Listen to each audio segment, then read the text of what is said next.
Des pépiniéristes valorisent la recherche pour lutter efficacement contre l'insécurité alimentaire. De nombreux investisseurs nord-irlandais inquiets d'une sortie du Royaume-Uni de l'Union européenne sans accord accumulent des réserves d'or. Bonsoir, merci de suivre le 19h. Une équipe de pépiniéristes de bananes plantains entend lutter efficacement contre l'insécurité alimentaire. Elle met donc l'accent sur la recherche. Notre confrère de RTI Boaké, Kwadio Kwame, s'est rendu dans les laboratoires de ces pépiniéristes pour faire son constat. Narcisse Ama, ingénieur agricole, la trentaine révolue, pépiniériste de bananes plantées, installé à Ané-Kwadioko, sous-préfecture d'Aniassoui. Le pépiniériste de bananes, c'est celui qui produit le matériel végétal de bananes plantées en vue de la création d'une plantation pour la production du fruit du plantain. Des apatames de séchage des S-plants à la propagation en passant par les sites d'acclimatation au germoir, Narcisse Ama suit avec grand intérêt l'évolution de son activité qui consiste à produire des plants de qualité de sorte à satisfaire la clientèle afin d'assurer la sécurité alimentaire. Notre activité sur ce site-là est de produire des vivoplants de bananes plantains, qui sont sains, dépourvus de toute maladie, pour répondre aux besoins des plantations des producteurs ivoiriens. Il fait une opération qu'on appelle une incision. L'incision consiste à stresser le méristème apical central du bananier, de l'S-plant. Une fois qu'on l'a stressé, on vient au niveau du propagateur, qui est la deuxième étape. Au niveau du propagateur, on a cette infrastructure qui est réalisée, qui est un germoir. Lorsque on fait cette incision-là, au niveau de l'S-plant, c'est pour que ces bourgeons-là sortent. Donc, une fois qu'on a l'apparition de ces bourgeons, on fait des réactivations. Donc, jusqu'à présent, nous sommes à 60 plantules par S-plant. Ils sont nombreux, les techniciens agricoles amoureux de la terre qui ont pour ambition de valoriser la recherche agricole. Aujourd'hui, on a une technique qui peut donner au moins un seul S-plant peut donner au moins plusieurs milliers de plantules pour qu'il puisse faire son millier d'hectares en cacao. Donc c'est pour cela que j'ai choisi d'être auprès de M. Ama pour que nous pouvons vulgariser la culture de la banane en Côte d'Ivoire. Produire des plants est une bonne chose, mais créer son exploitation agricole est encore mieux. Narcisse va jusqu'au bout du processus. Au-delà d'aller à la production du matériel végétal, produit un produit fini qui est la banane plantain pour la consommation des Ivoiriens. Pour les 4 hectares que nous avons ici, en moyenne, c'est entre 150 et 200 régimes que nous récoltons par semaine, chaque 10 jours. Donc, si on prend en compte un régime moyen dans cette zone qui est de 1250 à 1500, ça nous fait pratiquement entre 300 000 que nous pouvons collecter chaque 10 jours. Narcisse Ama fait des émules. Nous voulons faire au moins une superficie moyenne de 5 hectares. Et ici, je crois que je suis satisfait, vu le travail qu'il a abattu. Vraiment, je suis très content. Les opportunités commerciales décuplent l'appétit du technicien agricole qui n'attend pas s'arrêter en si bon chemin. Cordon 1, Sachi, Big et Benga sont des espèces à développer pour une autre dimension de son affaire. On a fait le cycle universitaire à Yamoussoukro, cycle ingénieur à Yamoussoukro, mais on a décidé à un moment donné de s'adonner à l'entrepreneuriat. Et je peux assurer à l'ensemble des jeunes Ivoiriens qui sortent des grandes écoles de prendre leur courage à deux mains, de commencer avec les maigres moyens qu'ils ont et de penser grand pour évoluer au fur et à mesure. Pour Narcisse Ama, il est toujours bon de commencer petit, mais de penser grand. Un mot d'économie, les étudiants des universités et grandes écoles ivoiriennes ont pris part récemment à une conférence publique. Elle est initiée par le réseau estudiantin pour la valorisation de l'intellect et du leadership en Afrique. Thème principal, la contribution des jeunes au développement de l'Afrique. Les jeunes Africains ont été invités à prendre toute leur place dans le développement socio-économique du continent.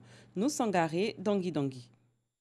Quel rôle doivent jouer les jeunes pour contribuer au développement de l'Afrique? C'est le thème de cette conférence publique à l'intention des étudiants des universités et grandes écoles.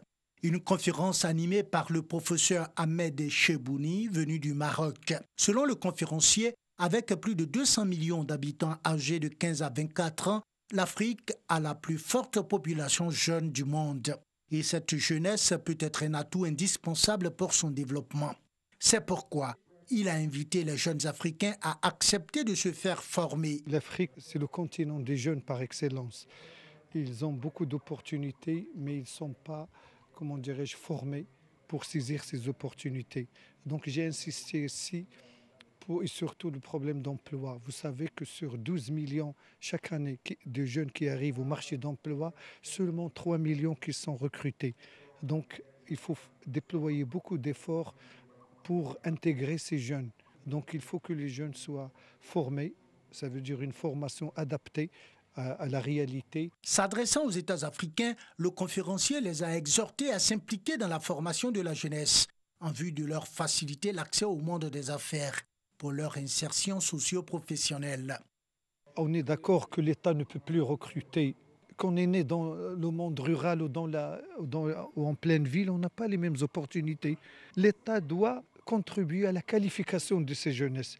Et même l'apprentissage, il faut qu'il soit un apprentissage critique d'entrepreneuriat. Cette conférence publique initiée par le REVILA, Réseau estudiantin pour la valorisation de l'intellect et du leadership en Afrique, a eu un écho favorable auprès de la jeunesse estudiantine. La conférence soulignait d'abord que ça nous a fait du bien en tant que jeunes. Ça nous a instruit sur les questions d'entrepreneuriat, de volonté, d'engagement. Et je pense qu'en tant que jeunes diplômés, c'est important d'assister à ce genre de conférences pour pouvoir stimuler un peu en nous le potentiel que nous avons. Il était important pour nous d'éveiller la conscience de notre jeunesse à travers l'appui de tous ces universitaires, de tous ces personnalités et de tous les partenaires au développement pour pouvoir changer cette situation de notre jeunesse, pour pouvoir lui donner un espoir nouveau. Autre thème abordé au cours de cette conférence publique, culture africaine, cohabitation pacifique et développement durable. 158 personnes en situation de handicap ont été recrutées par la fonction publique sur 1000 candidats. Le gouvernement s'est engagé à renouveler cet acte en 2019 et 2020. L'information a été donnée avant-hier par le Groupe Monde pour l'insertion des élèves et étudiants handicapés physiques de Côte d'Ivoire. Dangui Dangui. Titulaire d'une maîtrise en économie, cet handicapé moteur est très heureux depuis quelques jours. Il est admis à entrer à la fonction publique dans le cadre du recrutement dérogatoire. Ce bonheur est partagé par toute notre famille parce que vous savez, derrière une personne handicapée, c'est toute une famille. Et aussi quand vous êtes une personne handicapée, pour redorer votre image, il faut avoir un emploi. Et lorsque vous avez un emploi, je pense qu'on vous regarde autrement. 158 personnes ont été retenues sur 1000 candidats au recrutement dérogatoire à la fonction publique en 2018. Vu le nombre donné, 158 sur 1000, on ne peut pas recruter tout le monde, on ne peut pas recruter tous les 1000, c'est 158. Donc nous attendons, disons, une nouvelle opération du recrutement dérogatoire où on prendra plus de 300 personnes afin que nous qui n'avons pas pu avoir la chance d'être recrutés en 2018, qu'en cette année 2019, nous puissions faire partie des heureux de ce recrutement dérogatoire à la fonction publique. C'est vrai, le gouvernement ivoirien fait beaucoup pour les personnes en situation de handicap. On fait toujours des plaidoyers et on remercie le gouvernement pour ce qui a été déjà fait. Reconnaissant aux autorités pour avoir reconduit le recrutement dérogatoire en 2019 et 2020, les membres du groupement pour l'insertion des élèves et étudiants handicapés physiques de Côte d'Ivoire assurent avoir les potentialités nécessaires pour contribuer au développement de leur pays. Souvent, les bonnes choses sont voilées. Derrière une personne handicapée, c'est une potentialité, c'est un atout qui se cache. Et à le voir, si vous le jugez sur le paraître ou bien si vous le jugez sur la base de ce que vous voyez, vous feriez une grande erreur. Mais mettez-le à l'épreuve et vous verrez que derrière celui-là, c'est une personne exceptionnelle en fait. Et la compétence, personne handicapée. Moi, je dis qu'il y a de la valeur. Imaginez-vous une personne handicapée en fauteuil roulant. Vous pensez que ce monsieur ira au travail et à se balader un peu partout? c'est des gens qui sont assidus, c'est des gens qui restent à leur tâche, c'est des gens qui se rendent toujours disponibles. Donc moi je pense qu'il y a de la compétence et nous sommes conscients du fait que seule la formation peut vraiment nous aider à nous insérer. La communauté des personnes en situation de handicap plaide pour que le recrutement dérogatoire soit institutionnalisé en Côte d'Ivoire et pour que l'effectif des personnes à recruter dans le cadre du recrutement dérogatoire soit revu à la hausse. Dans le domaine de la santé, les populations de Gofabo, village de la sous-préfecture d'Até-Guakro, ont bénéficié de soins ophtalmologiques et dentaires gratuits. C'est une action du district autonome de Yamoussoukro en collaboration avec l'ONG Science-Mal et l'artiste chanteuse Kadjanine. Djeneba Ouattara, Soro Corona. Des soins ophtalmologiques et dentaires offerts gratuitement aux populations de Gofabo, village de la sous-préfecture d'Até-Guakro. Une activité qui s'inscrit dans le cadre des journées médicales gratuites au profit des populations de la ville de Yamoussoukro et des villages environnants. L'initiative est de l'artiste chanteuse burundaise Kadjanine en collaboration avec l'ONG Science-Mal, une organisation belge basée à Monaco qui œuvre dans le domaine social. Ces séances de consultation et de soins visent à améliorer les conditions de santé des populations. Les patients qui ont été pris en charge sont au nombre de presque 450. Nous avons fait, je crois, 18 opérations de la cataracte, distribué des lunettes, donné des médicaments pour ceux qui nécessitent un traitement. Et puis aussi, nous avons une section où on soigne les dents.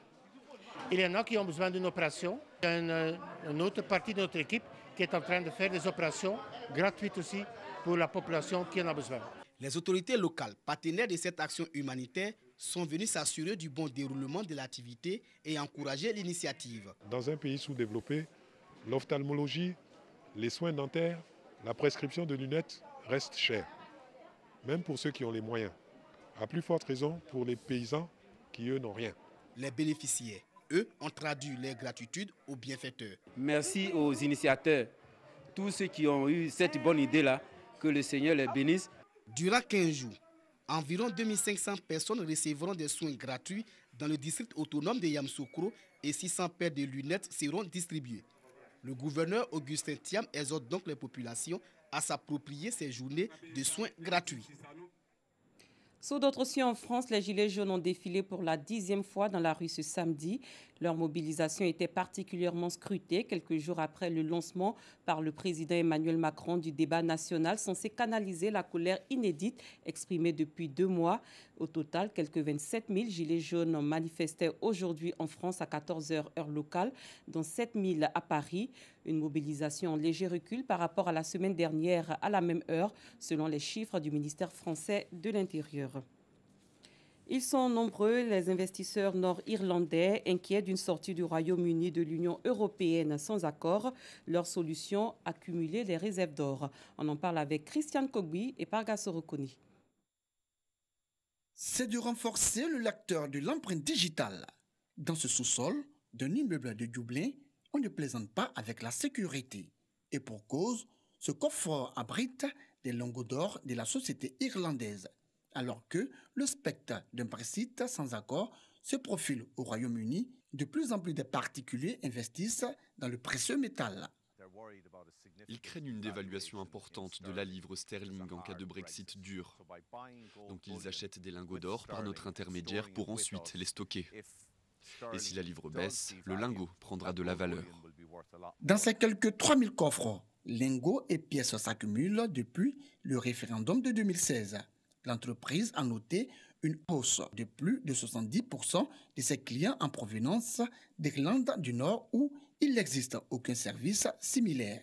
L'instabilité de la ligne sterling a rendu l'or particulièrement attractif, alors que la monnaie britannique plongeait plus bas depuis 1985.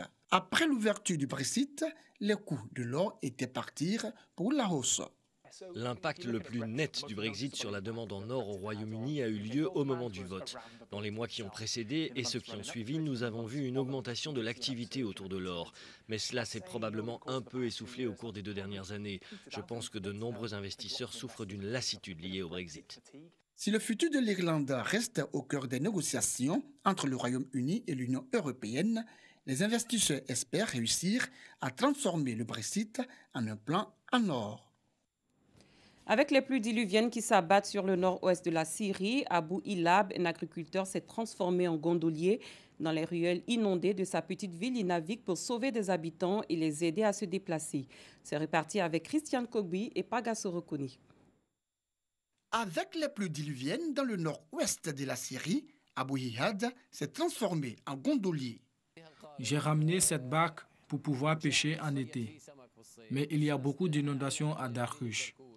Il y a peu, il y a eu une inondation et maintenant, il y en a une autre. Mais les habitants ont besoin de sortir de leur maison pour acheter de la nourriture. Nous utilisons la barque ici sans faire payer. Nous l'utilisons ici pour que les gens puissent continuer à faire ce qu'ils ont à faire. Je suis très reconnaissant à Abou Ihad. Il est venu chez nous et nous a aidés à déplacer les enfants et à nous faire circuler. Ma maison est inondée et je suis sans abri. En sport, on s'intéresse à la deuxième journée de la Ligue CAF. La SEC Mimosa a défait par 1-0 le Lobby Star du Nigeria. Le match a eu lieu aujourd'hui au stade Félix Houphouët-Boigny au Plateau. Fin de ce 19h. Merci de l'avoir suivi. Très bonne soirée. Je vous retrouve demain.